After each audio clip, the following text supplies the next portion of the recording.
Hello, in this video we're going to learn how to play the Highland bagpipe scale. We're also going to be looking at our finger placement and naming our fingers. So first, the Highland bagpipe scale has a back hole on the back that you'll play with your thumb. And then it has 1, 2, 3, 4, 5, 6, 7 holes up front. Now, if you have my kind of practice channel, you'll have these low G holes, but don't worry about those. You don't have to put your fingers on them. Just these 7 holes up front with the back hole. So we're going to take our left hand, it's going to be on top, and our right hand is going to be on the bottom. So we put our thumb in class, we put our thumb on the back, and now remember we play with these part of our fingers, not our fingertips, but the second joint here. We put those on the 2 holes up top. And then on this finger, we will use our fingerprint there, the last joint. Then with our right hand, we're going to use that second joint again on the next 2 holes. Actually, the next 3 holes.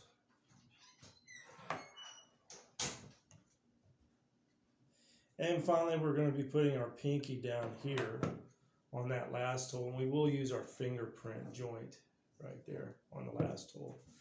So that should cover all your holes, and you should sound like this. Now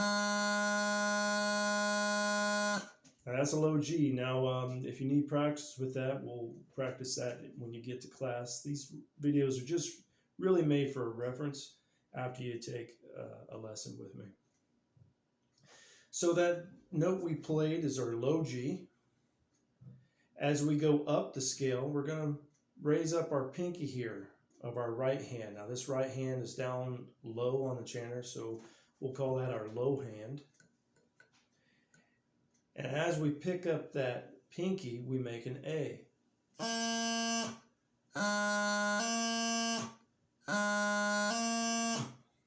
Okay?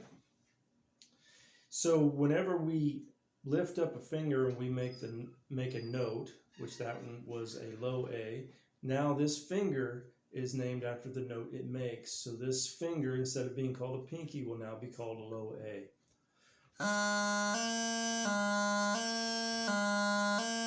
So that's alternating between those 2 notes, the low G, low A. Next, we'll have our B note by lifting up our ring finger of our low hand. Since we're making a B note by lifting up this finger is now called a B. A, B. Sounds like this.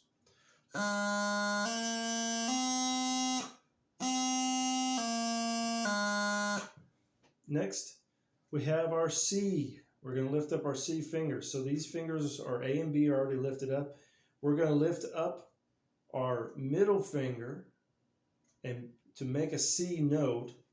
So now this finger, our middle finger, is now going to be called a C, but we're also going to replace our A finger. So looks like this on the chanter. Now don't ever curl your fingers like that. I'm just doing it to demonstrate finger placement. So now we have fingers A, B, C, and we'll replace that A finger there.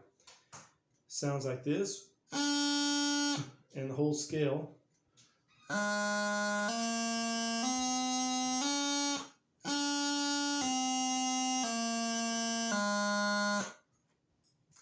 Next, we have our D. So from our C, what we're going to do is we're just going to pick up that pointer finger and make a D note. So now our pointer finger is called D finger.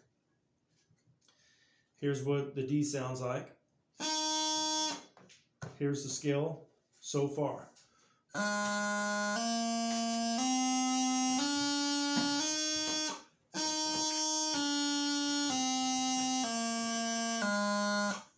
All right, next, we cross over from our low hand to our high hand, okay? So we're on the D, looks like this. We are going to raise the finger of our high hand to make an E note. So now this finger is called an E. But our low hand is going to change. We're going to put down our D, B, and C fingers, and at the same time we lift up our A. So we went on our low hand from A being down, B, C, D being up, to just the opposite. So now it looks like this, along with our E finger up.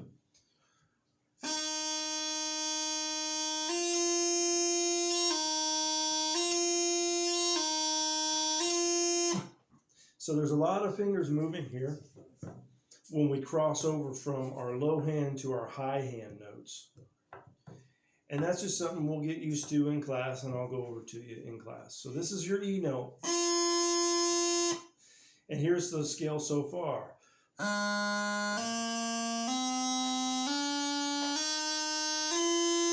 Now, here's going down.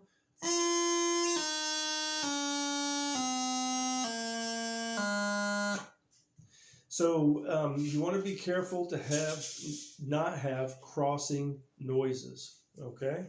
So a crossing noise is where a note other than your D to E or your E to your D is being played. Here's an example of a crossing noise. Hear that? Da, da, da. You don't want that. You want a clear D to E or E to D. So crossing noises are bad. You do not want those. I'll give you some tips in class on how to prevent those crossing noises. Now from here on out, our low hand is going to be in this position. A finger's up, B, C, and D fingers are down. High hand, our E finger is going to be up. Now we're going to lift our next finger to make an F. So that means this middle finger now is called an F finger. So here's what an F sounds like. So the scale so far.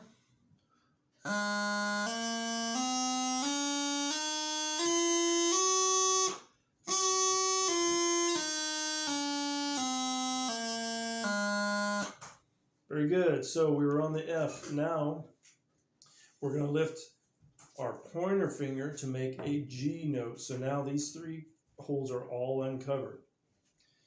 So since we're making a G note, this finger now is called our G finger. A G note sounds like this. Scale so far.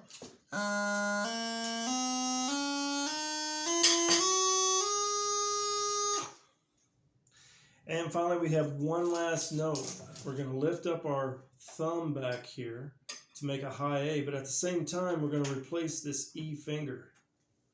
And that makes our high A. High A sounds like this. So, whole scale so far, which is the entire scale.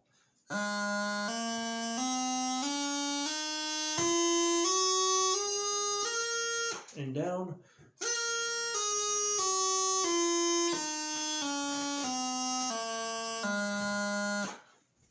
So that is the entire scale of the Highland bagpipe, along with your finger placements and the naming of your fingers. The naming of the fingers will come in important later, and actually in probably the next video when we talk about grace notes. Thank you.